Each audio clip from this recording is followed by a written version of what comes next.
Hey, Govcon Giants family, your host, Eric Coffie. Before we get started today with this episode of Adam Oglesbee, the veteran and Choctaw tribe member, I want to remind everyone out there that if you're a veteran or a spouse of a veteran, you can now enroll in our programs for free through a grant provided by USAA. Send us an email, service at govcongiants.com, or give us a call, 786-477-0477, to inquire about the grant today. Today's guest, Mr. Adam Oglesbee. We're going to discover his business is construction out of Oklahoma. He was just awarded the 2022 SBA Small Business of the Year by the SBA. That's kind of redundant, right? Yeah. Doesn't matter. I make mistakes. But what did he do to get there, right? What was his journey like? What was his pathway? And so that's what we're going to talk about in the next 70 minutes. What did he do to get there? Also, a couple fun things. When he received his 8A certification, he won a contract on day one, right? So what did he have to do to set himself up? Just so you know, okay, let's just give you some backstory of Adam. He spent 4 years working in the field. And so even though his business started in 2009, it wasn't until 2015 to where things really changed. So again, he didn't learn all the lessons right away. He says that he learned a lot of lessons by being embarrassed. How many of you are out there afraid to actually be embarrassed, right? So you're not even trying. But he said he learned some of his most valuable lessons being embarrassed. He also compares the 8A program to a set of Eminem lyrics, so we'll talk about that. And the real reasons why PTAC exists. Interesting. So stay tuned for this episode. It's a lot of fun, specifically if you are in a service-based industry. You might want to pay attention to this one. Welcome, my man, Adam Oglesbee. My name is Adam Oglesbee. I'm the CEO of Warfeather. Warfeather is a full-service general contracting and construction company based in Coweta, Oklahoma. Nice. Now, where'd you get the name Warfeather? Well, when I was thinking of the name of a company, I thought, well, the company is who I am. It's the brand of who you are. Right. And I'm a Choctaw Indian, and I'm a veteran. So we just went with Warfeather, just kind of a combination of the two facets of who I am. That's I like that combination. So we just we stuck it on an LLC, and for the first couple of years, I thought, man, that's such a silly name. People, I overthought it. Right. And I quit worrying about it. And at some point, it became a verb within my client community. Right. Customers that I had worked with at one facility would move to another part of the country, and they would call us and they would say, man, if you can come down here in Warfeather in Arkansas, like you did back there in Muskogee, that would be fantastic. So it went from a noun to a verb. Right. And we, I find myself now telling my guys, I said, man, get out there and just, Warfeather the heck out of that job. That's right. No, I like that. That's there's several things that I like about it, but you can't really mispronounce it. So it's not one of those things you have to repeat all the time, right? War and feather. There's not really many other synonyms for or words that sound similar to war and feather that would go together. So I like that part. And like you said, I didn't even know about the Choctaw Indian part. That makes sense. One of the other thought processes behind having kind of an ambiguous name was people say Warfeather. Oh man, what do you guys do? Right. What do you do? And I could adapt what we do to the audience, whatever audience I was in front of. I could adapt, because a lot of the beginnings of government contracting is theater. There's a lot of theater involved in what you're doing. And it's really the truest of person-to-person selling that you have in the world today. You don't have the ad. We don't put ads on TV. We don't run radio spots. We're not doing direct-to-consumer marketing. It's government contracting is person to person, and you have to exude that kind of confidence from one person to another, and having an avenue where they at least ask a question is one opening that you can utilize to at least talk about what your skills and qualifications could be. You know? No, that's great. And we actually recommend that to small businesses, to not make your name the name of what you do. Right. Then that limits you. And I personally I lost a contract that I was the low bid because the person who, when they announced the winners, the name of our company was Air Conditioning. It was a mechanical job which involves pipes, but we were a licensed mechanical contractor. So we had it, but the city, because they didn't want to challenge a protest and spend the money to fight a protest, just threw the whole thing out just to avoid confrontation and even though we were licensed to do the work. Licensed to do the work, yeah. But because our name was Air Conditioning Company, the person who did not win challenged it or protest. Or actually, they didn't even protest, Adam. They threatened to protest, and then the government threw the whole thing out because it was a small municipal town that didn't have the resources to exude on fighting, a public bid project. They just said, we'll throw out the whole results and we'll rebid it. I've been having to deal with that. A really good example is a company that I worked with was Craig's Roofing. Okay. Well, Craig's Roofing started out as really Craig out doing roofing. Yes. But I was trying to bring Craig in on a $750,000 roofing project at a VA hospital, and they wanted to interview and talk about our subs. And I said, I'm not taking Craig's Roofing in there. Craig's Roofing just screams, I can't find this guy. I wrote him a check. So we worked on changing the name to Exterior Solutions, right? So Exterior Solutions is all encompassing of everything that he was actually doing. And we went in and were successful on the project.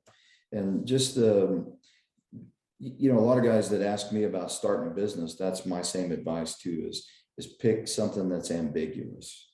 Don't pigeonhole yourself in it. Unless you're the only guy that does that and you're the best at it, then yeah, go ahead and call yourself foundation repair. Right. If that's the only thing you're ever going to do. But in this space, we all start out doing whatever they'll pay us to do. It doesn't matter. Sure. Right. No, I like that. And I liked how you said it. I think was even better than the way I would say it, because as you described, Craig's Roofing screams, okay, this guy, he's going to take our money. He's going to run. He's not going to come back. I got to call Craig on the phone, right, to get someone to show up. He doesn't have a boss. There's nobody above Craig. So there's no team. There's no management. There's no infrastructure in place. It's a guy in a truck. Right. And I never explained it that way, but that's what I hear in my brains. Right. And there's a tendency in the government contracting world, because the industry is geared towards small and developing businesses.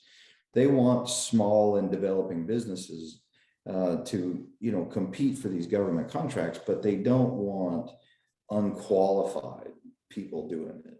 And I've said more than once in meetings, even 15 years into this journey, even just this year, within the last 3 months, I've had to kind of assert my position as, yes, we are a small business under the SBA guidelines of a small business, but we are a legitimate business. I says, I don't work out of the truck that I drove to this meeting.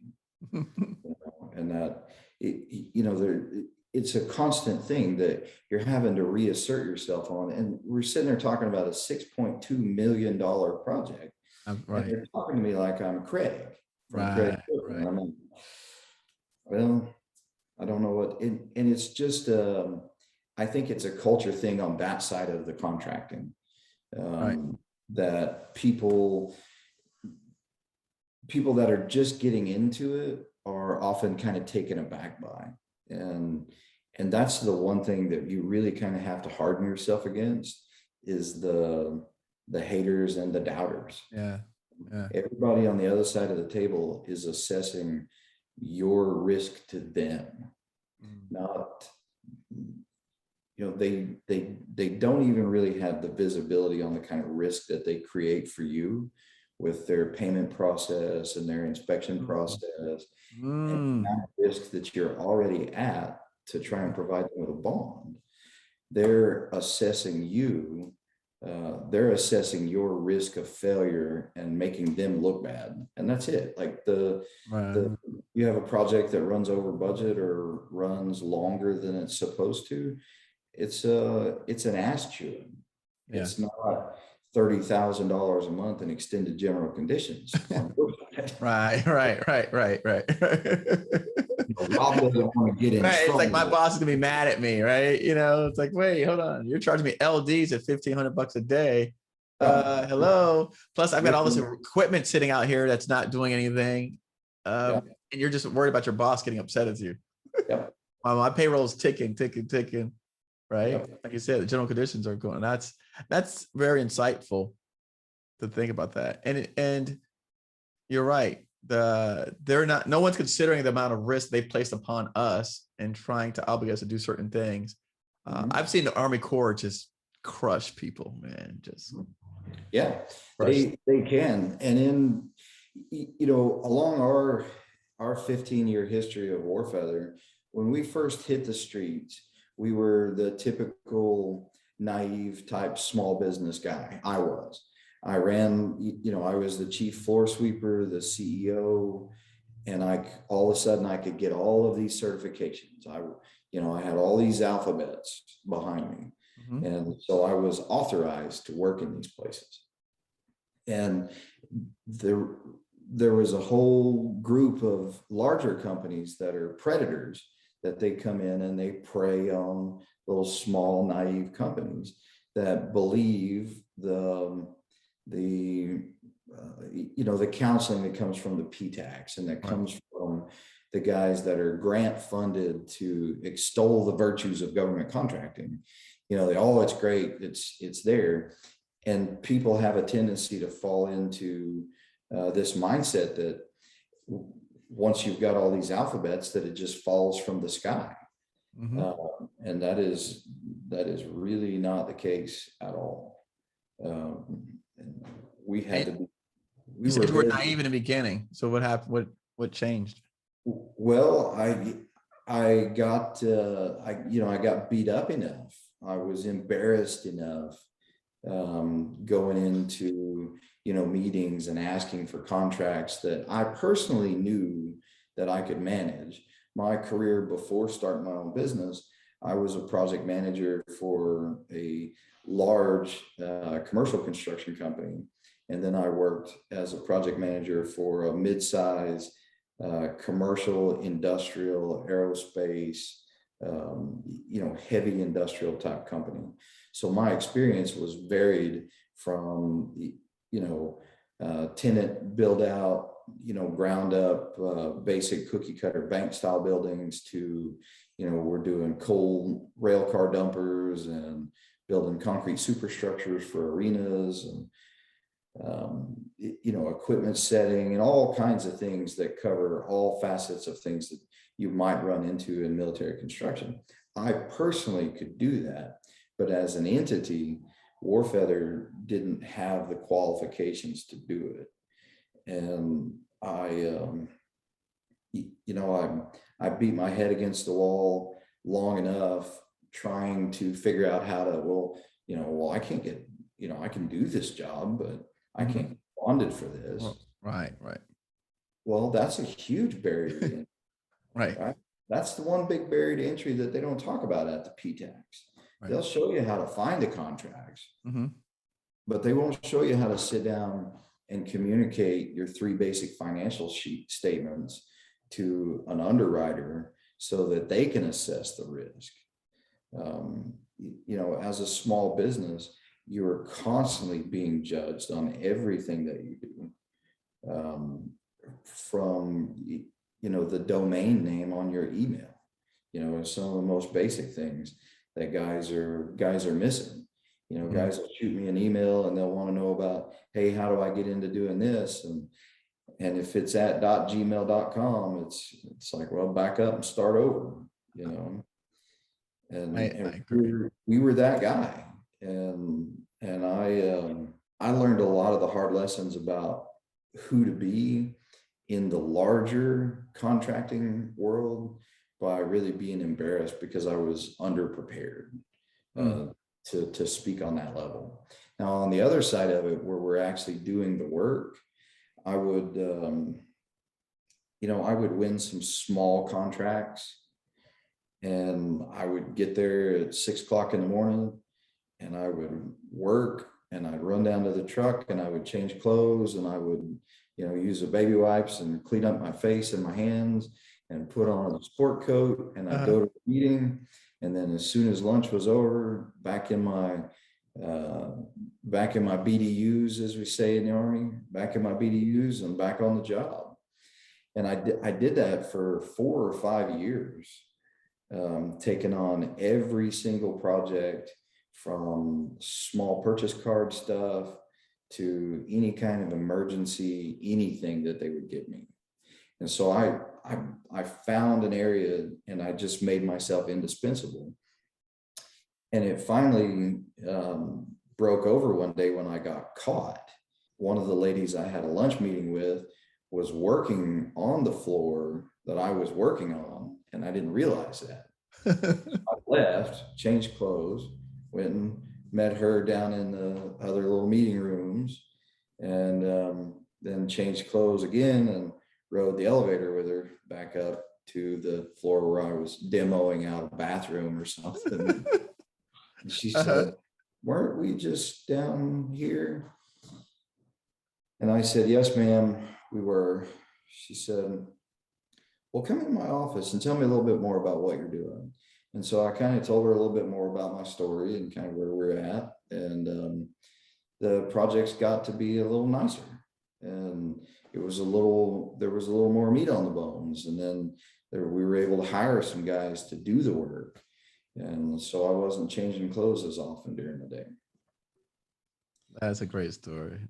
That's a great story. Uh, that's one of the things I will say for my last guest that I just interviewed. He said, we as entrepreneurs, we know what we have to do, but doing that hard, I mean, it's hard work. It's still hard work, right? Even if you know what you have to do, it's still hard work of doing it. And that's what you just exuded in that statement, right? Like, hey, I changed clothes, went to a meeting, changed back clothes, went back over here and was in there demoing out. Yeah. May 29th, 2015 was the day that my business changed. May 29th, 2015, I was patching a curb around a water tower at the VA in Muskogee, Oklahoma. And I mean, it was a $2,200 government purchase card project. And I had just poured this curb, and I was on my hands and knees with a trowel, and I was rubbing this curb and, doing the job, being indispensable. And there was a landslide behind the building the night before. A huge rainstorm came through. The hillside behind the hospital was sloughed off, and the power feeds that came in from the north and the south were both cut off. So the hospital is running on emergency generator. Okay. And I'm down there. I've been working at this facility for 5 years now. And I've been indispensable, Johnny on the spot, picking up cigarette butts, painting this, cleaning that, whatever it is you need, I'm doing it. And the director of engineering and the safety director were walking down the hill, and they walked by me, took 10 steps past and stopped, turned around and said, "Hey, you're an SDVOSB, right?" I said, "Yes, sir, I am."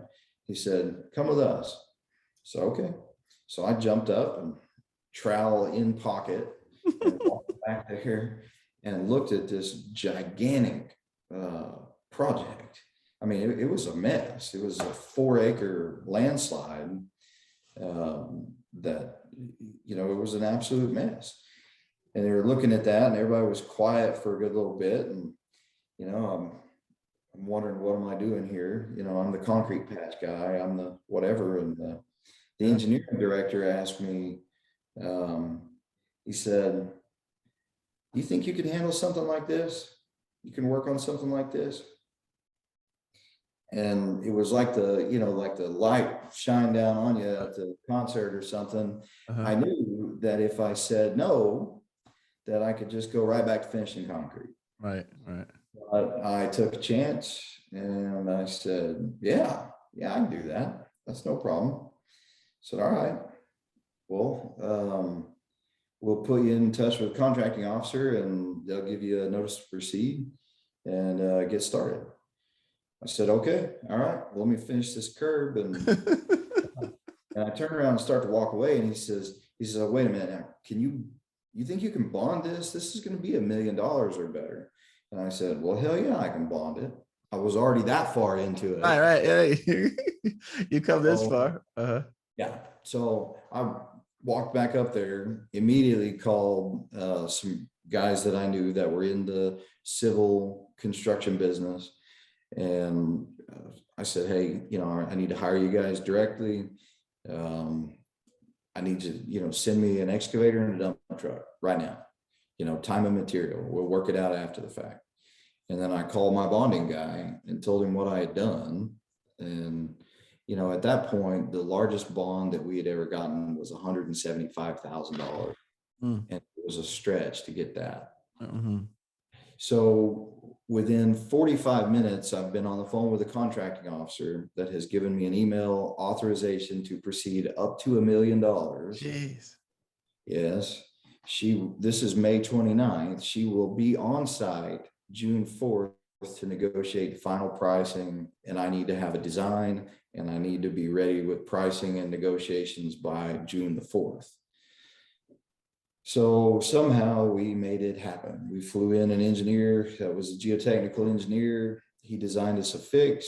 We worked it out with our civil guys, and my bonding guy was lagging behind.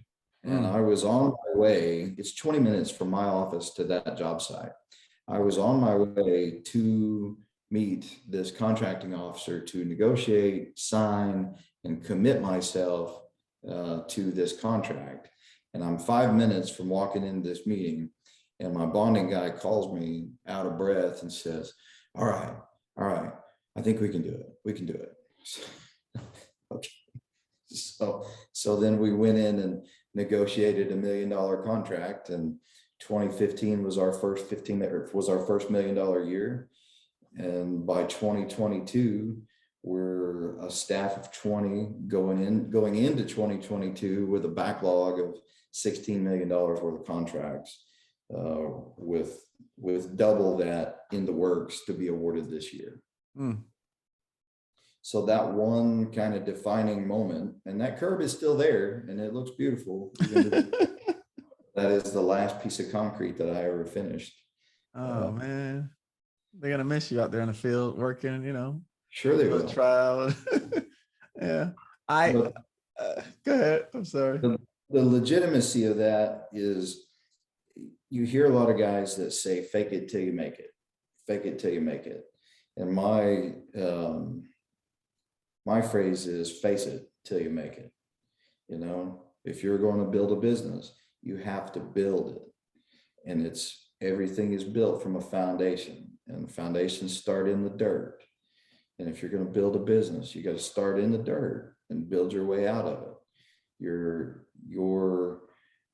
alphabets are not going to get you there. Where do you think that we all get that from, that the alphabets are going to get us there? A lot of it comes from the PTACs, and a lot of it comes from, were you in the military at all? I was not, no. Okay. So in the military, we've got the barracks lawyers, the guys that know the regs, that know this, that know that. I think that culture and that thought process comes from, it comes from the guys at the PTAC that are paid, really, they're paid to create competition on government contracts. That's the idea. The idea is to get as many people looking at it as you can, so that there's, so you're not getting just two bidders on the project.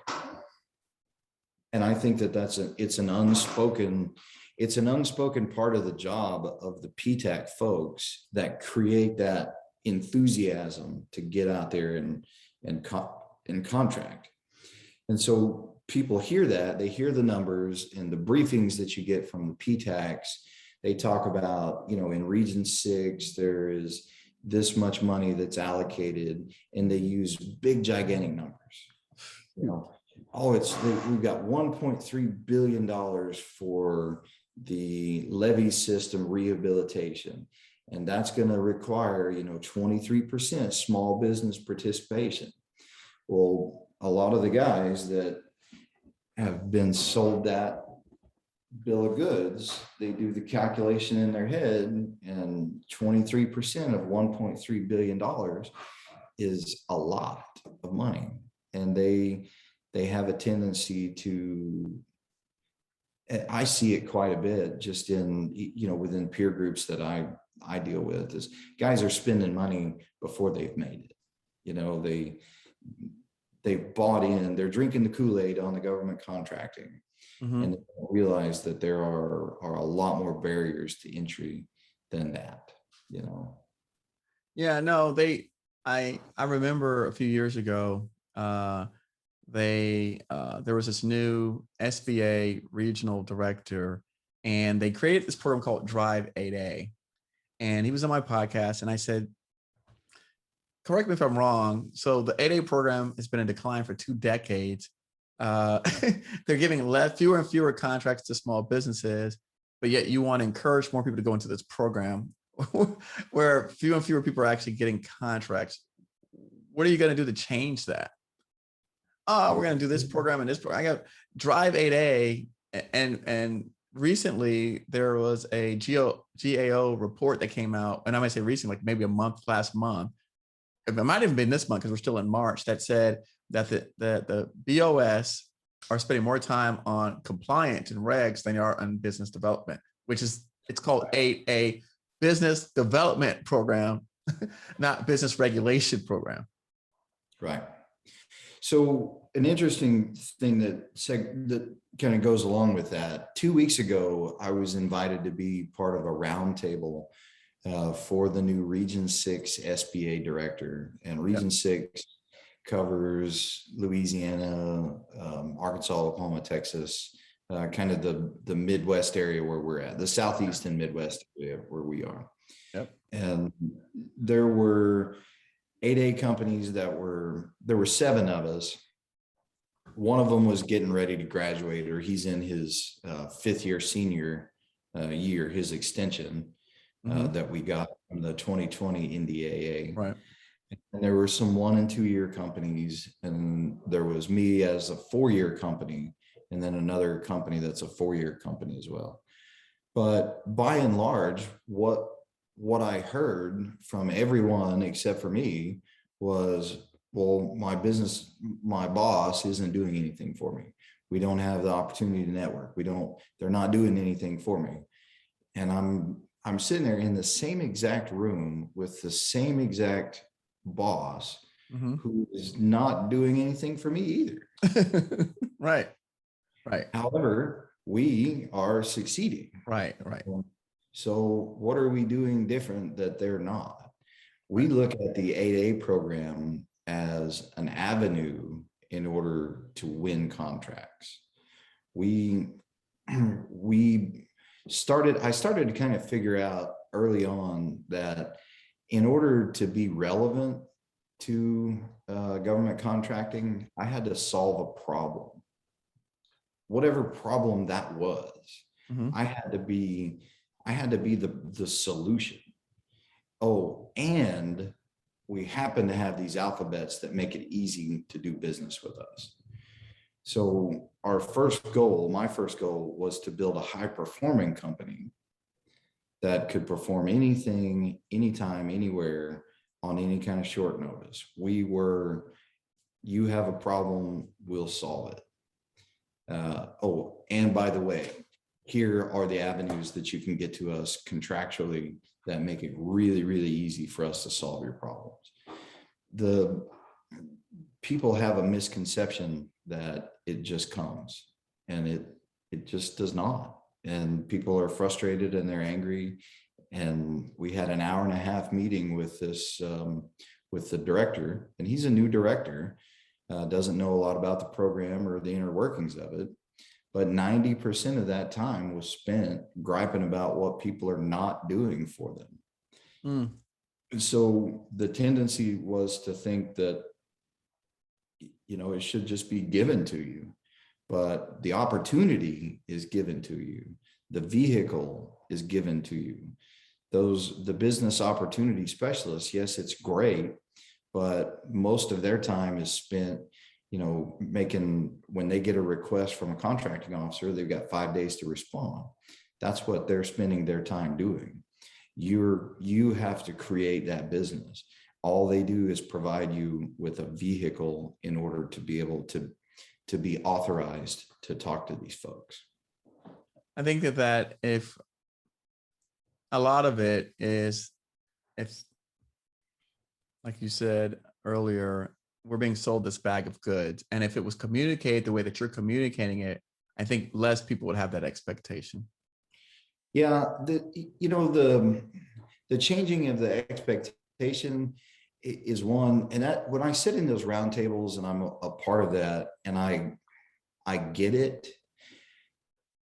I can remember being the other guy that didn't get it, and sitting in those meetings, being the one that is griping about what's not being given to me. And nobody ever spoke up and kind of said the things that I wanted to say, right? Right. That I want to say now. Right. But my natural inclination is, well, why would I train you and take away my market share? Right. So, one of the things that I said in that meeting the other day, and I did try to get a few digs in with these folks, because it became offensive at some point, where you're just over and over and over again, well, they're not doing this, they're not doing this. Right. And not accepting responsibility. Not accepting the responsibility for it. I said, the deal is the 8A program gives us the opportunity to build a business. But we have to build a business. And if you got to get in there and you got to knock off a few guys that aren't, that are not as aggressive or not as focused on building the business and being those problem solvers, then you're the most qualified guy to be in that room. And you have to fight and scrap and scrape for every little bit of everything that you get. And, there's no room for the weak in this deal. I said, somebody asked me, what's the first thing I do? How do I start a business? I tell them the first thing you do is you find the softest spot in your closet so that you can bang your head up against the wall. In the closet. It's like, so your kids can't see you and people can't hear you crying. It's a fight. You serve the business for years and years and years until the business serves you. And I think that, guys don't, the guys that run these different programs, the SBA programs, they need people to participate in this program for the relevancy of it. And so they tell you all of the good things about it. And they conveniently leave out the relevant parts.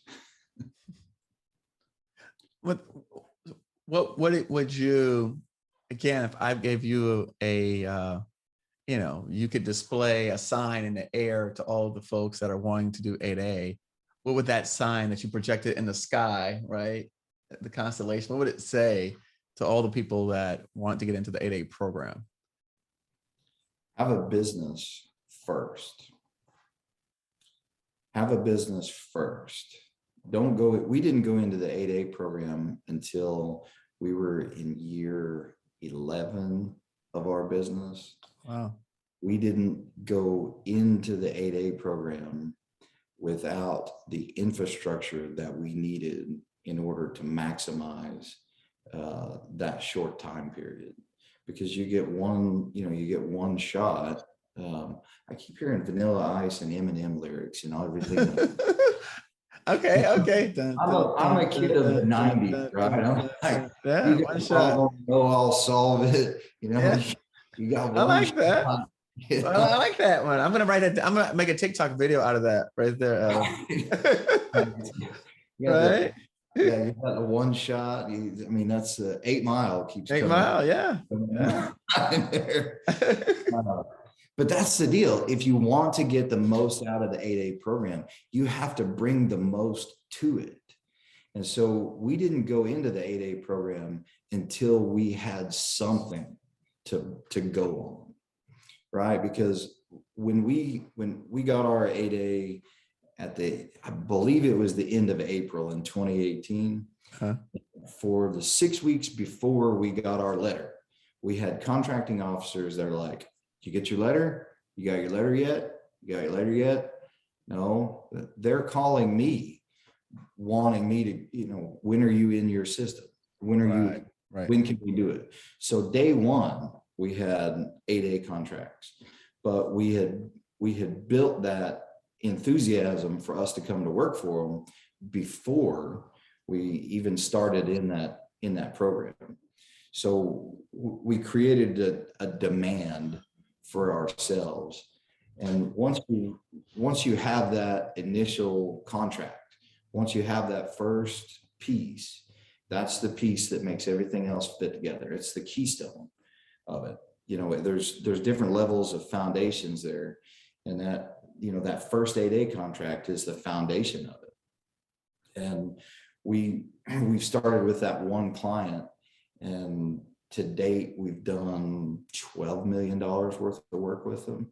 We've got a $6.2 million contract currently in progress through the 8A program that, as you and I both know, is $2 million above the threshold of what they will give a single member LLC or single owner, individually owned 8A. Right. We were able to make an effective argument with price escalation, with qualification, with strength of financials and strength of resume, that it went all the way up to the deputy secretary of the SBA to sign off on this, and they approved us. And they said, this is a one-time deal, which, if they do it once, they might do it again. Right. No, and one of the things though, Adam, I will say, I know that they are trying to increase those limits. Yes. So they're working on that. So again, I mean, I think that they realize the need as with, again, price escalations on everything, right? Inflation, whatever you want to call it, deflation of dollar. I mean, there's going to be the same way they increase the SBA's, the rules for determining small business. When I started, it was 33.5. Now it's 39.5 million, right? The same thing with the sole sourcing capability. So, the contracting limits are not indexed to anything. That was one of the arguments that we had made. And actually it was the congresswoman out of Florida that proposed it, bumping it up to a $10 million threshold. I forget her name, but I know that she was from Florida. Okay. No. Yeah. So that, I mean, it makes sense. Where we're headed. I mean, again, we aren't doing the same budgets we were doing when these rules were set in place. Right. Not the same spending. Nothing's the same. So we're different time, different era. So it just makes sense to move towards that. Nice. So you're the only person at the table that was not making complaints about the BOS. No. I use her for what her position is. When we came in, the BOS that we started with retired 2 weeks after we were accepted into the program. And so the networking ability was not there. We did our own networking, then we hit the pandemic. Of course, we make the argument that in the cycle of this business development, your first 1 or 2 years, you're trying to figure stuff out. Years 3 and 4 are vital to your business development from your networking perspective. Well, all of us that were in the program in 20 and 21 lost the opportunity to do any real networking. Absolutely. I leave out the fact that we actually saw an increase in revenue. But, you know, the truth of the matter is we didn't have the opportunity to go knock on the doors of these guys. Where we've built a business now that is functioning, and now when we transition into the C-suite role, we're supposed to be out there looking 24, 36, 48 months ahead to keep work in front of our people. And those opportunities were just not there. And so, I mean, there's a legitimate argument there, but you know, then again, it just kind of is what it is. If you're able to create business, then you're able to create business. What made you decide to walk away from, project engineer of your previous company, project manager? What made you decide to open up the business in the first place? Stupidity, mostly. Okay, good reason. Good reason. I was working for an industrial contractor, and the recession in 2008 hit everybody pretty hard. And I had been just doing some night reading, some research on government contracting, and I found myself without a job. And I knew that I had the ability to get in and do this government contracting. So I cashed out the $20,000 that I had in a 401k and hung out my shingle and decided that, what's the worst that could happen, right? Once you've been in the infantry and you've been deployed and you really know what the worst that can happen is, then, having to go get a job doing as an infantryman, there's no job that is beneath me. So I knew that I had $20,000 worth of chance I could take on myself. And I could piss it away on, worrying about how to do this or that, or, trying to drag out $20,000 as long as I could, which I ended up doing anyway. Sure. Right. Or I could get in and I could full force, wholeheartedly do it. And I had a 4-year-old daughter at the time, or she was 3 at the time. And she went with me. She was the executive vice president. She would go to meetings, and, I'd stick some headphones on her, and, guys would look a little side-eyed at you. And I'd say, well, hey, listen, man, if we can't conduct this meeting in front of a 3-year-old, then we probably don't need to have this meeting. I'd say, all right, we got it. Yeah, Daddy's building a business. We got she's not going to be running an excavator, but if we're just talking, then she can sit here. No worries, right? We're all grown adults. Yeah. Right? What is a 3-year-old? Right. What would make a grown man intimidated by a 3-year-old? I don't know. It's just, sometimes these government guys get in there, they're in their zone and they're the masters of their domain. And, children don't belong in the engineering sections. I'm like, children don't belong using table saws. Right. I think is all right. Well, right. We're in a building with lots of light and carpet and floors. So if it's hazardous for me, I don't want to be here either. If it's not hazardous for my 3-year-old, I don't want to be in this building. We just did it, in the state of Oklahoma, there's a couple of tracks that you can take. You can either go work for really big corporate construction, or you can be a commissioned sales guy for Craig's Roofing, or you can run your own deal. And I didn't really fit in either one of those categories. I knew just me as a person that my drive was different, and the way that I questioned things was often frustrating to people. And really, my personality kind of just lent itself to being by myself, working, right? Not-employable. Unemployable. Yeah. I wasn't really employable, and by the time I turned 40, it's like, oh, maybe I do have something to offer. There was a shift, kind of a paradigm shift of those guys that I thought they had it all together. Yes. Well, they're still making house payments and they're sending me resumes. Right. you know. Yeah, no, that's interesting that you say that, right? I remember those similar experiences with people. Like you said, on the surface, it looks like they have it all together, and then realize that they're over leveraged and they've got a lot of things that they're basically financing their lifestyles with their paychecks or future paychecks. Mhm. So no, Yeah.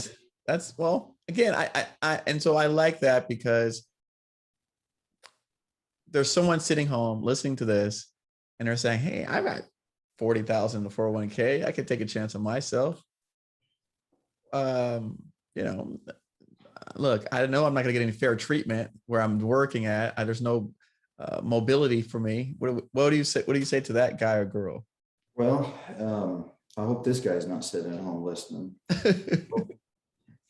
So 2 weeks ago, 3 weeks ago, I walked into an office furniture store, and there was a guy there that I know is another service disabled vet, and he was adjusting the doors. You know, he has a little glass company. Okay. And he recognized me, and he kind of got me off to the side for 40 or 45 minutes.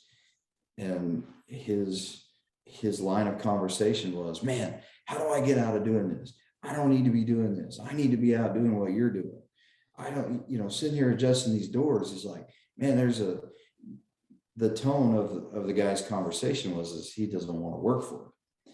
He wants to go to a larger company that, will use his certifications to then get these contracts and maybe pay him a salary while he doesn't. My best advice to somebody that is thinking about starting a business is prepare yourself for new calluses, new aches and pains, and be humble about what you're doing. Prepare yourself to be a servant to the business. My initial thought when I started a business was, yay, I won't have a boss. And very, very quickly, I learned that when you run a business, everyone is your boss. You may have domain over people that work directly under you. Those people are your boss, but everyone else is your boss. The court of public opinion is your boss. The contracting officer is your boss. The guy that checks your ID at the gate. Ooh. Are those guys tough in Tulsa as well, up there in Oklahoma? No, they're not. I mean, they're not that bad, but that risk assessment, that judgment of when they see, Warfeather coming through the gate, they know who you are. And that, very quickly, if you're not conducting yourself in a manner that is befitting of the opportunities that you're given, then you do not have those opportunities. So, the first thing you have to realize is being your own boss is not being your own boss. Your domain is in your mind and in your own heart. How you choose to react to those situations where you have to humble yourself and say, yes, sir, absolutely, no problem. Those are the things, those are the hard lessons that you learn in running a business, is that if you're going to succeed, you have to be a servant leader, and you have to serve your client. You got to serve your employees and lead your employees. And the only break you get is when you visit that soft spot on the wall in your closet. Now, you talk a lot about mindset. What about some of the tools that people need, or some of the tools that you've used in terms of growing your business? Because again, seems, for the first 45 minutes of this conversation, we've talked more about the mind, right? And but what about some of the actual tools that you've used along the way? That's a very good question. So there were some things that we struggled with in the beginning that once we got a handle on our basic financial communications, data in, data out, and understanding our balance sheets and how working capital affected our bondability, understanding our financials and understanding what our costs were coming in and going out, a good CPA to help advise us on retaining the kind of money within a company that we needed in order to build working capital. We've used very effectively, one of our most effective marketing tools, aside from our resume, is our bonding capacity. And I talk to companies frequently that they're operating at 90% of their capacity, right? They've got a $10 million program and they're doing $9 million worth of work. Mm-hmm. Nowhere to go from there. Mm-hmm. And when a contracting officer looks at your viability, they do your risk assessment. If they see that, you know, your capacity, as far as an underwriter who has examined everything in your operations, if an underwriter is willing to guarantee you up to $40 million and you're only leveraged 10 million, then you've still got 75% capacity left. Mm-hmm. So the tools that we've used is, I'm a construction guy.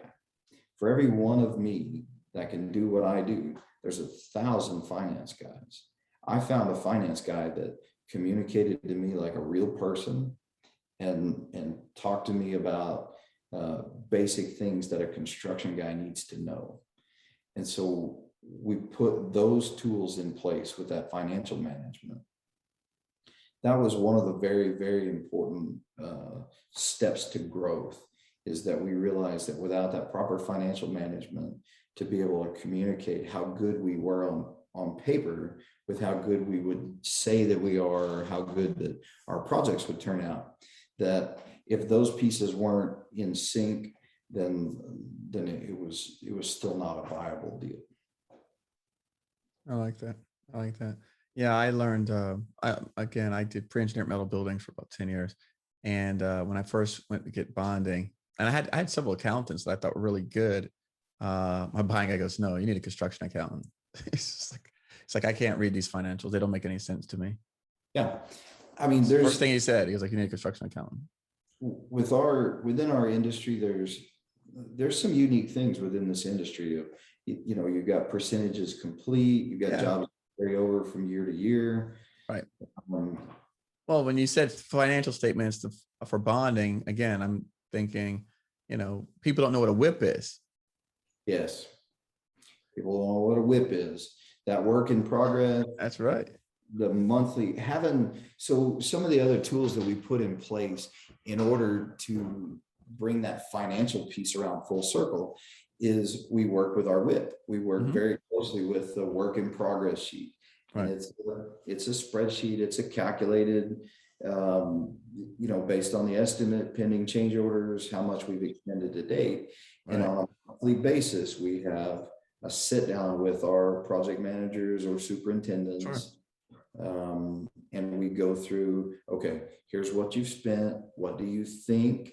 I mean, and it's a guess, it's a projection based on, you know, your profession. If you're a superintendent, your profession tells you that you've expended X number of man hours that's not showing up here. Mm-hmm.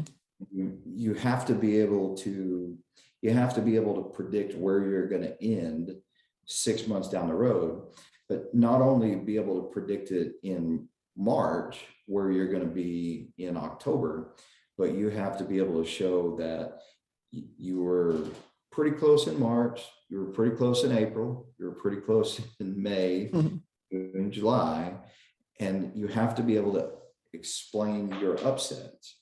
So learning to use the financials as a tool to communicate, to not only to manage the business, but to communicate what was going on within the business was invaluable. And some of the software programs, there's a lot of different software programs out there. And we just found one that we could adapt to our own processes that assist us with you know, maintaining that financial management. What is one of the things that when you first started was hard or difficult that still today is difficult? I mean, I know you're not out there building sidewalks anymore, but there's still aspects of the business that you run that maybe you don't like, that you still say, "I don't like this." Oh man, I don't know if I could just narrow it down to one. Oh, okay. All right. Well, I mean, I just asked for one out of the many. One of the many. One of the things within the hardest thing to do is to get the job started. Okay. That's the hardest thing. And it still is. And whether it's a demolition project, especially on a demolition project, if it's inside of a hospital, that Ooh, first time that's you take a hammer and and you cut out a piece of drywall, as soon as you start to take something apart, it just, even though you may have done it 1,000 times, I always have this worry in the back of my head. It's like, oh man, how am I going to get this put back together? How am I going to get this put back together? The beginning of a job, getting okay. the actual physical work started, that first shovel in the ground is always the hardest, has remained to be a tough thing to do. Some of the other things that have always been tough is communicating with clients that they're, we have differing site conditions, and communicating to them that I know the asbestos report said it was clear, but this is very clearly asbestos. Taking bad news to good people is has always been kind of a hard thing to do. When you said a demo and you said hospital, every time I've ever done a demo in any government building, especially if we're talking about ceiling, it's spaghetti up there. Everything in that ceiling is spaghetti wires, like you would not believe. Yep, popping that first ceiling tile. Oh my goodness, everything there.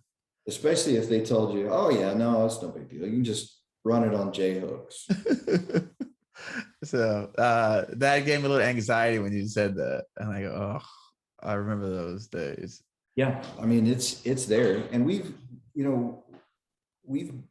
invested in the tools, the infection control barriers and the negative air machines, and we've taken lessons that we've learned working at veterans hospitals and are now using them at the Air Force bases. Right. So we do a demo job or changing out a bathroom or something at an Air Force base, and we go in and we put up these nice hospital grade barriers and negative air machines, and we contain the dust. And I really try to train my guys to have that white glove personal service when they go in the building, right? And a lot of things that I've noticed that my superintendents don't realize over the years is this lady that is in building 1 that finally got her project funded. She's worked in that building for 15 years. Yes. And she has been asking for those restrooms to be remodeled for 15 years. Yes. And she's pushed and she's pushed and she's pushed. And so once again, mindset is everything. Tools are great, but thought processes are greater. My superintendents have a very keen understanding now, because we've trained it into them, is it may be the Air Force that you're doing the job for. It may be building 1, Tinker Air Force Base, bathroom remodel, contract, YYKZ, this, and this. But that is Becky Taylor's office. Yes. Becky Taylor has spent a career there, and this is the only construction project that she's ever going to see. And if it is not the best experience that she has with a contractor, then we will not get another job on that facility. And if it is the best experience that she's ever had, she will tell everybody that she knows, and she knows a lot of people. And the next thing you know, they want us to come work in their building and their building and their building. And that delivery of the project and understanding that these people have been fighting for this and begging for this for years even. It's not just another job. Every job is rooted in an individual, and you have to cater to that individual, and you have to provide the service that is above and beyond if you want to stay relevant. I like that. I'm gonna explain it to my guys. They don't see it, so not all the time. They don't always see it. And sometimes they do such a great job of pleasing the user, they forget that the paperwork for the contract administrator needs to be just as equally as good, because that's that person's right baby. Right. So the contract administrator person is like, hey, I need this paperwork, right? The user is like, hey, I need the office, but the contracting officer or the engineer, whoever's in charge of making sure that the forms and documents are handled, they're like, I need my documents, I need my submittals, I need my justification, I need my reports. And they're like, well, the user said we're great and we did a good job in the building and the lady loves us. And I go, yeah, I know. But this person is not happy with your responsiveness in terms of submitting paperwork and documents. You have to understand the entirety of the job. The job is not just the work, it's the entirety of it. And that was another part of the discussion that we had in this roundtable the other day, is a lot of times the Corps of Engineers pushes new small businesses to subcontract, right? They want you to go subcontract or team up with a big business, right, before they will give you any visibility at all, right? Before they give you any contracts. And that's another thing that people don't understand when you're first starting out in this business, is why they're being pushed to subcontract. Well, I'm an 8A. Well, I'm an SDV OSB. Well, I'm a hub zone. Contract with me directly. Well, go over and subcontract with this Alaska Native Corporation, or go subcontract with this large business. And the deal is within the Tulsa Corps district, you have 5 contracting officers. Okay. Those 5 contracting officers are running 5 projects each, 25 projects. They don't have the time or the ability to wipe your nose through the process. They push you to subcontract with guys like me, because they know, one, we're not going to fail on the contract. Even if you as the subcontractor fail, we will complete the contract no matter what. Right. And our processes are born and built out of the Army Corps of Engineers processes.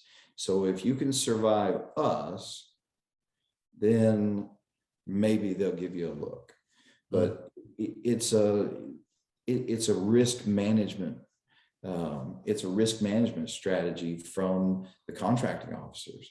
They don't want to have a failure on their project. It's a whole lot easier for a GC to have a civil contractor fail, kick that guy off the job, replace the work at his own expense at no cost to the government. That's true. Good and point. Still deliver the project. Right. So that's a few of the other rites of passages that you have to get to. There's 2 aspects to being successful in government contracting: is authorized and qualified. Your alphabets authorize you to be here, but your abilities, your resume qualifies you to be here. You may be authorized all day long, but if you're not qualified, then you can't get there. It's like responsibility without authority and authority without responsibility. You can't have one without the other. Well, no, I like that. Actually, we're going to start winding down here. Yes, sir. Respect for your time. Change the subject. You said you have kids. How many kids? What their ages? 2 kids. I have a boy, 14 and a half, Ethan, and a daughter, 12 and a half, Aaron. Okay. Nice. Married. Nice. Oh man, how many years? More than 14 years. 17, I think 17 years. Been married 17 years. Okay. Nice. Very nice. Tell me a recent purchase you made on Amazon that brought you joy. Oh man, I can tell you right now. I bought a Nespresso Pixie machine. Okay. I know Nespresso. What's the Pixie machine? I don't know. The Nespresso Pixie machine.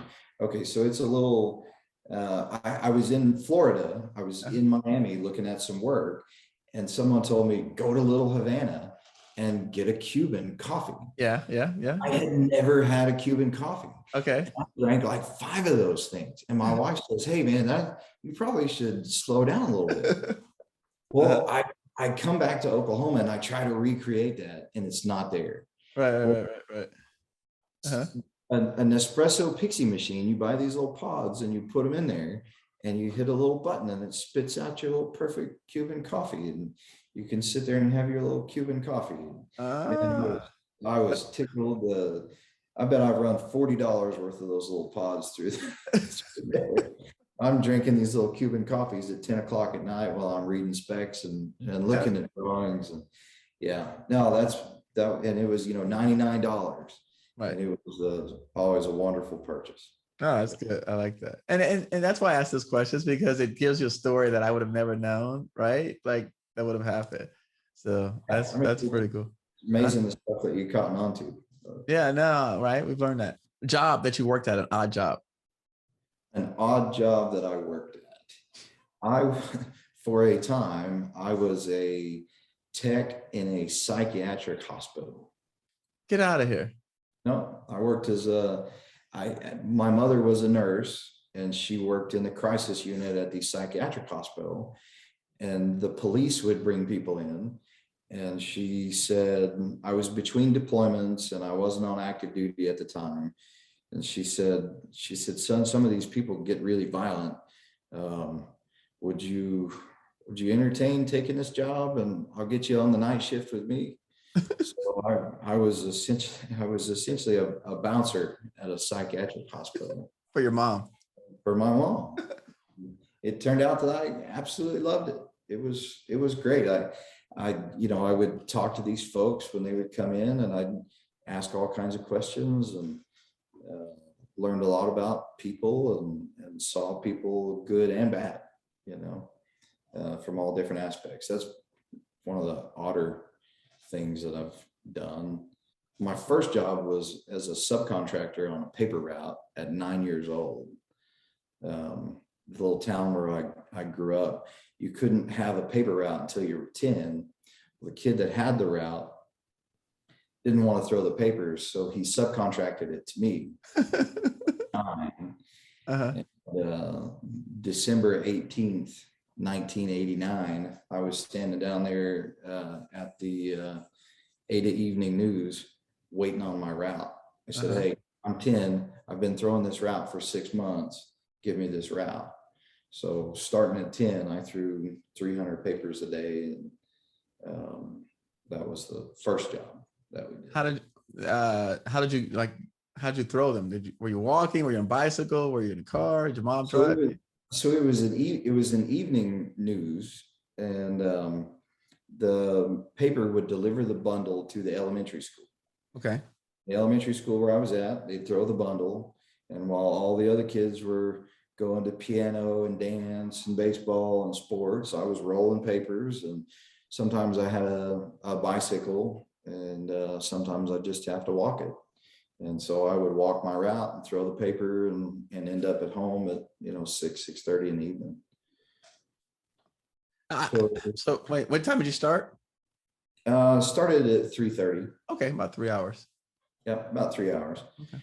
And there was, it was the neighborhood from the school that went, and there were several papers that we threw at the East Central College there at Ada. And then you're always going downhill. And so my route was between my school and my home. Okay, gotcha. I threw papers in college for a little bit of time. Yeah. It was. It was. I know what you mean. They would bring the stacks on pallets, and then you roll up count yours, stuff them in a bag. I had a car, so I would just throw them in the back seats and pile it up in the back seats of my car, and then I'd take off and go. But I really did enjoy it, because you were riding in the middle of the night, and I was in a college town. It was 2 in the morning, 3 in the morning, whatever it was, depending on what time they brought the paper, because sometimes like Sundays would always come late because they'd print it more. Mm-hmm.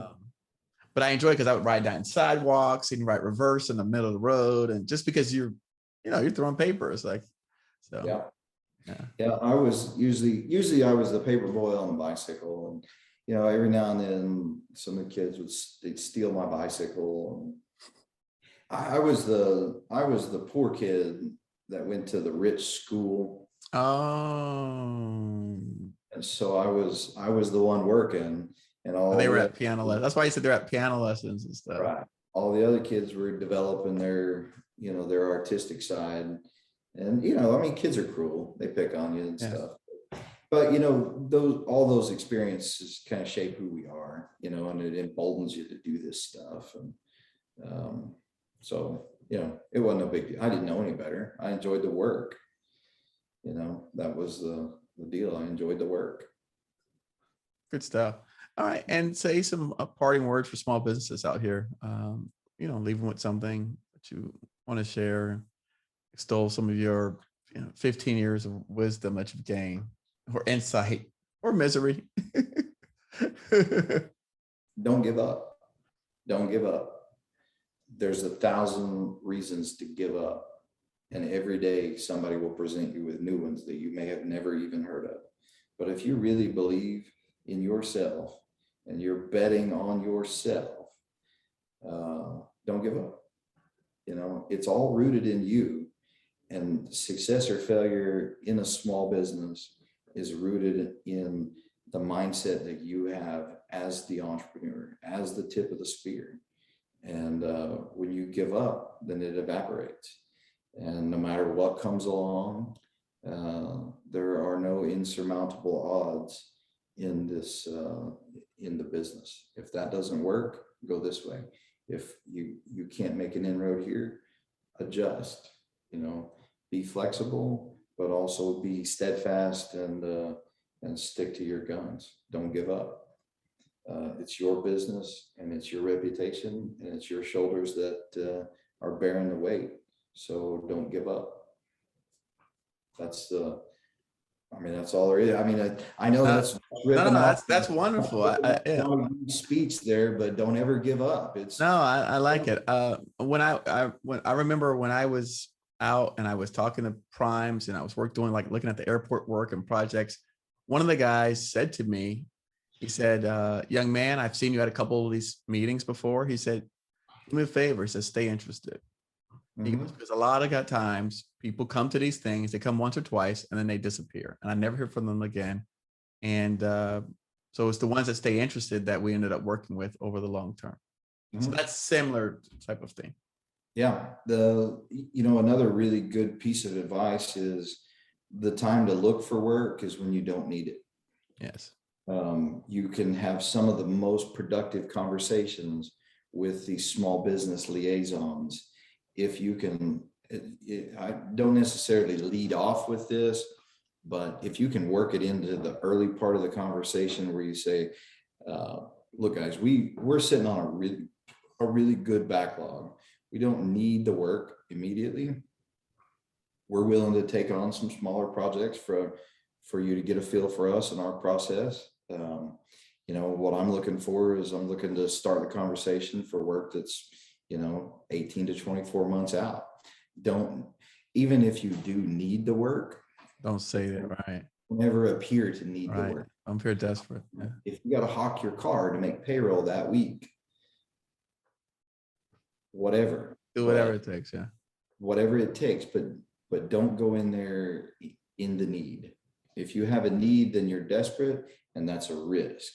So do not present any risks to anybody ever. That's even if those risks are present. Right. No, I like those risks. No, Adam, thank you so much. Hey, thank you, everyone. That's great. No, this is good stuff. And I thank everyone who's been listening, tuning into this episode of the Govcon Giants podcast. All the things that we discuss on today's episode will be on a link to our website, govcongiants.com/podcast, including all of the social handles for Adam, the books, everything he recommended. We'll have that linked to as well in the podcast. If you're following us on YouTube, make sure to leave some feedback and comments below. If you're following us on Spotify or Apple iTunes as well, give us a 5-star review. Let Adam know what you thought about today's lessons, how we can improve, where we can do things better, and more interviews like the one that you heard today. So thank you everyone for tuning in today. Hope you enjoyed this episode with Adam Oglesbee.